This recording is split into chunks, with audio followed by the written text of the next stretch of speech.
মৃত্যুর ফিতনা কি জানেন? শয়তান চায় ওই সময় আপনাকে গুমরাহ করতে। এই জন্য রাসূলুল্লাহ সাল্লাল্লাহু আলাইহি সাল্লাম যখন জেনেছেন যে মৃত্যুরও ফিতনা আছে, তাই তিনি এমন কোন সালাত আদায় করেননি যেই সালাতে তিনি মৃত্যুর ফিতনা থেকে আল্লাহর কাছে আশ্রয় না চেয়েছেন। ইমাম মুসলিম সেই হাদিসটাকে কোট করেছেন যে রাসূল সাল্লাল্লাহু আলাইহি সাল্লাম বলেছেন, যখনই তোমরা শেষ তাশাহুদে বসো, তাশাহুদ দুরূদ শেষ হয়ে যাওয়ার পরে তোমরা চারটা জিনিস থেকে অবশ্যই আল্লাহর কাছে আশ্রয় চাইবে। তার একটা হচ্ছে আল্লাহুম্মা ইন্নী আউযু বিকা মিন ফিতনাতিল মাহিয়া ওয়াল মামাত। আল্লাহ, আমি তোমার কাছে জীবন এবং মৃত্যুর ফিতনা থেকে তোমার কাছে আশ্রয় চাচ্ছি। এটা অত্যন্ত জরুরি।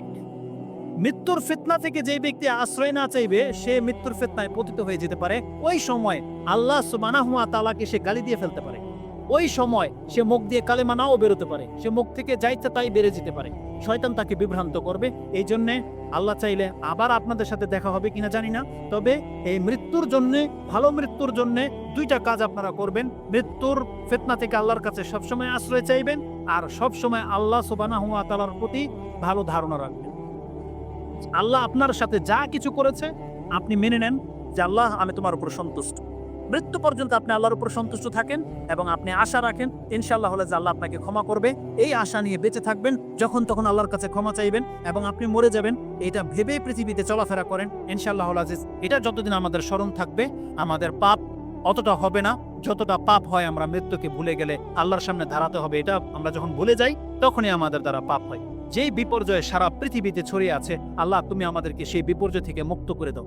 যখনই কোনো ফিতনা আসবে, আল্লাহ সেই ফিতনায় পতিত হওয়ার আগেই যেন আমরা ঈমান নিয়ে মরতে পারি, আল্লাহ তুমি আমাদেরকে সেই তৌফিক দান করো। এবং আল্লাহ তুমি আমাদের গুনাহ খাতাগুলোকে মাফ করে দাও। এবং যারাই আমরা মুসলিম ঘরের সন্তান, আল্লাহ এই ঈমানের উপরে, ইসলামের উপরে যেন আমাদের মৃত্যু হয়, আল্লাহ তুমি আমাদেরকে সেই তৌফিক দান করে দিও। সর্বশেষ একটা আয়াত শুধু বাকি থেকে গেছে, এটা বলাই হয়নি, যেটা শুরু করেছিলাম, আর এটা প্রত্যেক খুতবায় আপনাদেরকে শোনানো হয়। কি? ইয়া আইয়ুহাল্লাযীনা আমানুত্তাকুল্লাহা হাক্কা তুকাতিহি ওয়া লা তামুতুন্না ইল্লা ওয়া আনতুম মুসলিমুন। দেখো, মরবে তো সবাই। বান্দা, আল্লাহ আমাদেরকে মেসেজ দিয়েছে, বান্দা তুমি মুসলমান হইয়া মইরো, মুসলিম না হইয়া তুমি মইরো না। এটা একটা চরম মেসেজ আল্লাহর পক্ষ থেকে। তার মানে কি জানেন? আপনি যদি মুসলিম হয়ে মরতে পারেন, আল্লাহ ওয়াদা করেছে বান্দা তার পাপগুলোকে মাফ করে দেবে। কিন্তু শর্ত হচ্ছে আমাদেরকে মুসলিম হইতে হবে। ইসলামের বিপক্ষে কোনো কথা বলবেন না, আল্লাহ এবং কোরআন রাসূল ইসলামের বিপক্ষে কোনোদিন পদক্ষেপ নেবেন না। আমাদেরকে মুসলিম হয়ে মরতে হবে, তারপর আল্লাহর কাছে ক্ষমার আশা করতে হবে। আল্লাহ সুবহানাহু ওয়া তাআলা যেন আমাদেরকে ক্ষমা করেন। ইয়া রাব্বাল আলামিন। সুবহানা রাব্বিকা রাব্বিল ইজ্জাতি আম্মা ইয়াসিফুন ওয়া সালামুন আলাল মুরসালিন আলহামদুলিল্লাহি রাব্বিল আলামিন। আসসালামু আলাইকুম ওয়া রাহমাতুল্লাহি ওয়া বারাকাতুহু।